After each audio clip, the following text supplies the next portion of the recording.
In this area, there's not many lifelines and there's not a lot of help. Our Father, who art in heaven. It's been ignored for too many generations. I do not know a single family that has not been devastated by addiction in one form or another. We don't wait for the lifeline to come down. We as individual people, as human beings, can be the lifeline. We are combating a true evil in a land of very unique spiritual power. If we don't do this, our culture is gone. If we don't unite to fight this evil thing, we're lost, we're doomed.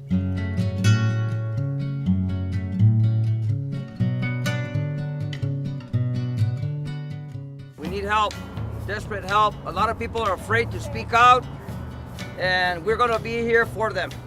We're talking for everybody. We have 1,800 souls that we are representing from the small communities that are not getting no representation at all. Certain families are controlling everything, and it's wrong. Politics around here only caters to certain families, period.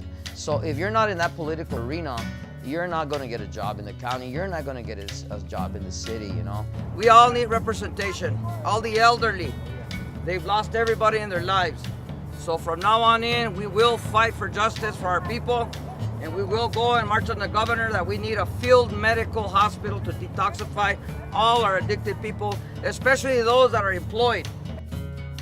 And it was all in memory and dedication to the people that were on that cross, all the people that have perished and died.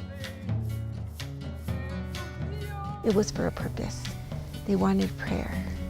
They wanted them to be remembered. They wanted help. Man, people were crying signing this thing, and they said, wow, it's about time somebody starts doing something. They were crying signing the petitions, telling me, well, I'm gonna sign, you know, it can't help me much anymore because I lost my sons, my daughters, my granddaughter, my grandson. And they're saying, we've already lost all my bloodline. And that really broke my heart.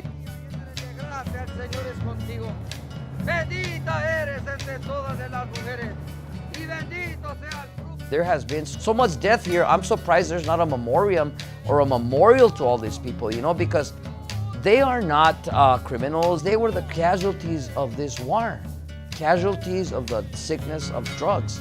They're casualties. The casualties of war are honored. They're not condemned. You know, the casualties from a war are honored, you know, and I believed that they needed to be honored. And that was the whole thing about it. I needed to honor our dead. They're not going to die in vain.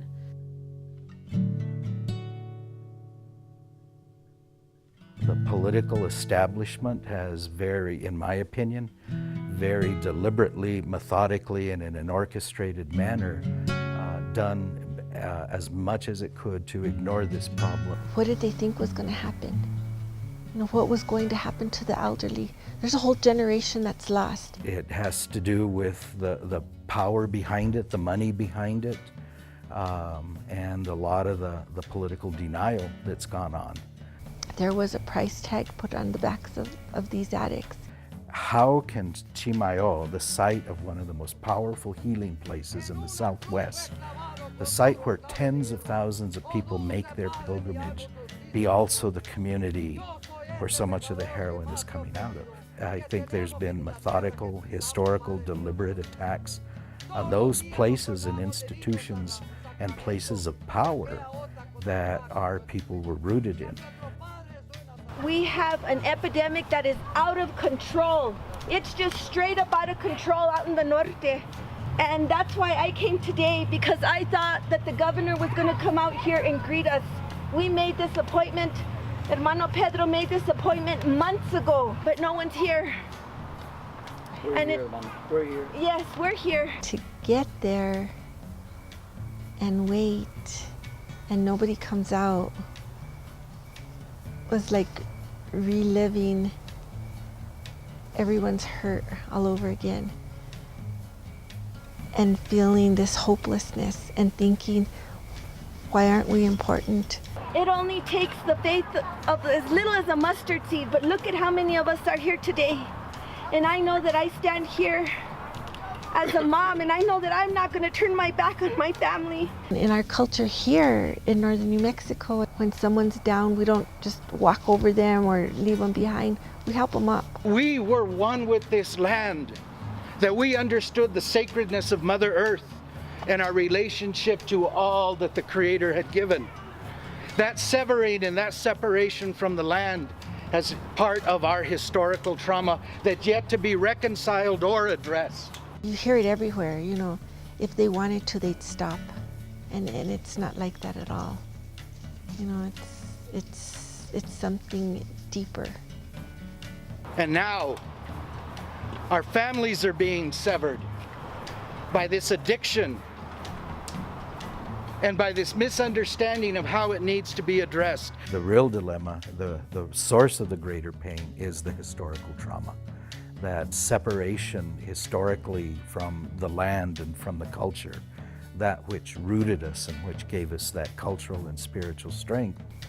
Individuals, they're using because they're medicating something, they're covering it up, they're trying to heal something that they can't see. They don't know even what they're crying for.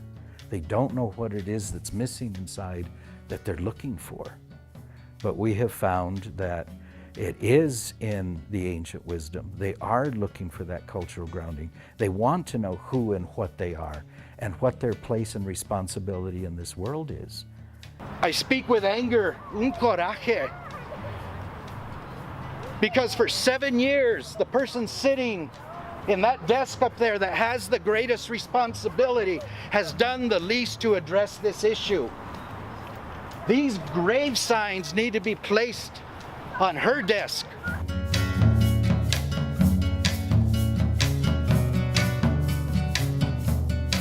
A lot of these petitions have a lot of tears on them. Please handle them with care. A lot of our people have lost all their families and they were crying while they were signing these petitions. Can I ask what it's regarding? Yes, ma'am. We're trying to see if the governor can declare a state of emergency for northern New Mexico. I have not yet had a handshake from a politician, a county leader, a city leader, the state, the governor's office, senators, nobody. I'll read it to you real quick. With state of emergency drug epidemic, northern New Mexico, help save our culture. It seems like a form of taboo or something. For several decades, we have been in heavily oppressed, repressed, and dire situation in regard to losing large number of souls, to include teens, young, and adults, as well as elderly citizens, to drug infestation, both legal and illegal drugs. All I'm saying is we need to work together and help each other. You know, we need a treatment facility. I suggested the El Rito campus. I mean, it's a beautiful facility. It's vacant, it's empty. Let's build a field hospital. It's time for change. We need change. We need someone in there that is going to represent northern New Mexico, represent us and fight for us. We have the power to heal even the historical hurt and traumas. We have the power to reconcile and be released from the impact of what that trauma means. While there's breath, there's hope. And I think that's something very important that we need to hang on to. The age of groups of addiction has scattered in both directions. Currently, it's trickled down to adolescence and gone up in some cases to great-grandparent ages. There is no path of liberation out of those addictions without a spiritual path. But please, we need to know if you can, that cross means a lot to a lot of people. So please take care of those crosses with respect. And if in case you don't want them around, just please call me. The generations are now among us that are going to bring us back to that understanding. They will be those conveyors or those interpreters of the ancient wisdom that is now, I believe, going to come back to the people. I just feel that, you know, we have a way to help us ourselves. It's just somewhere along the line someone came in and told us how we are supposed to take care of ourselves, and now we're in a world of hurt. We're dying. I tell people from Taos, Los Alamos, Santa Fe, they need to help us. The thing is, they need to travel through Española. They need to travel through Rio River County. If you're gonna go to towns, you're gonna have to travel through here. If you're going to Los Alamos, you're gonna have to travel here. You need to travel through this area, and you can't put blinders to see the problem.